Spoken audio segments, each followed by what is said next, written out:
Hi everyone, it's Lori from the Buzzing Bee Collective, and I just want to tell you, I'm going to be venturing way outside of my comfort zone. I have 3 huge canvases here that I'm painting for a friend's beach house. My inspiration was one of my wine glasses, and someone said to me, look, that just looks so beachy. So I'm going with these colors. I'll be in my garage for goodness knows how long, and I'll let you know how it goes.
All right, everyone, they're done.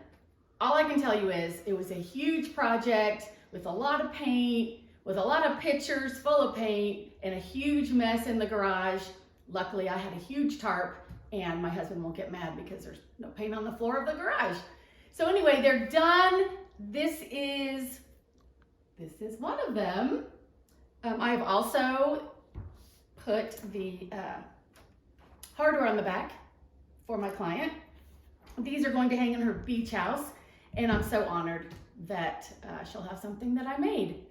I obviously did the pour paint, and I'll tell you, these are 4-foot canvases. Not real heavy, but kind of hard to maneuver. So when I was finished, I looked at them and thought, they just need a little something. So that's when I started adding the gold leaf. And then after a week or so of drawing time, I decided to use a spray varnish just because they were so large. Then you don't end up with any brush strokes and you get a nice even top coat of varnish. So anyway, I hope you guys like them. Like I said, I'm really proud they'll be hanging in my friend's beach house. Thanks for watching.